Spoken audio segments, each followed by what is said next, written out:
Sejumlah menteri pada kabinet pemerintahan Presiden Joko Widodo terjerat kasus korupsi.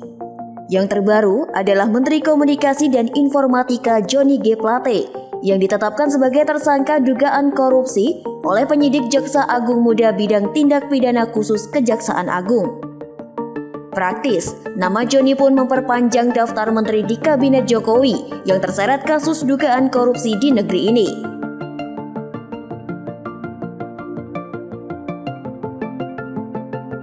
Menkominfo Johnny G. Plate ditetapkan sebagai tersangka atas kasus dugaan korupsi proyek BTS 4G dan infrastruktur pendukung paket 1 hingga 5 pada Badan Aksesibilitas Telekomunikasi dan Informasi di Kementerian Komunikasi dan Informatika tahun 2020 hingga 2022.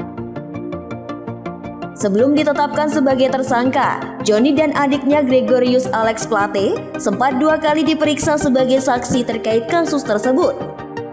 Sebelumnya, Johnny juga telah menjalani 2 kali pemeriksaan sebagai saksi, yakni pada 14 Februari 2023 dan 15 Maret 2023 lalu.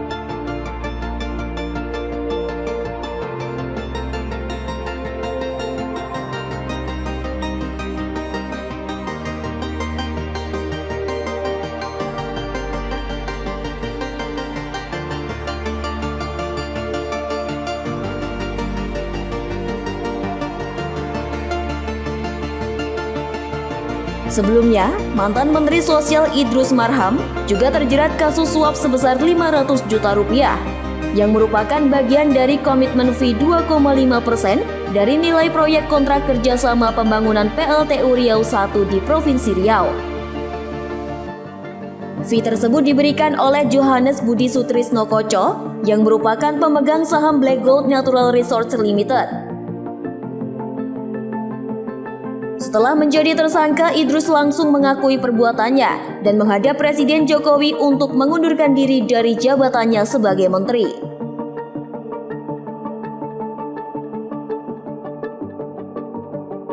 Mantan Menpora Imam Nahrawi juga terjerat kasus korupsi penyaluran dana hibah Komite Olahraga Nasional Indonesia atau KONI melalui Kemenpora tahun anggaran 2018. Imam ditetapkan sebagai tersangka bersama dengan asisten pribadinya Miftahul Ulum.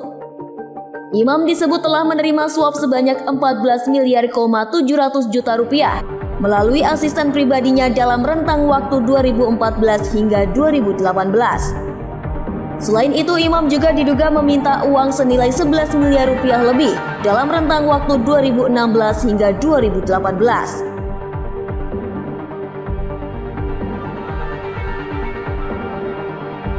Mantan Menteri Kelautan dan Perikanan Edi Prabowo juga terjerat kasus suap. Perbuatannya terkuak melalui operasi tangkap tangan dari KPK. Penangkapan Edi dilakukan setelah ia tiba di Bandara Soekarno-Hatta pada 25 November 2020, sepulang dari kunjungan ke Amerika Serikat. Setelah sidang, Edi pun dijatuhi vonis 9 tahun penjara. Namun ia mengajukan banding ke Pengadilan Tinggi hingga Kasasi Mahkamah Agung.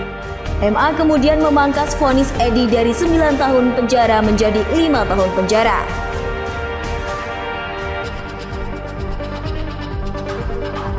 Mantan Menteri Sosial Juliari Peter Batubara juga menjadi salah satu Menteri Jokowi yang terbukti menerima suap sekitar 32,482 miliar rupiah terkait pelaksanaan paket bansos sembako penanganan COVID-19 di Kemensos pada periode pertama.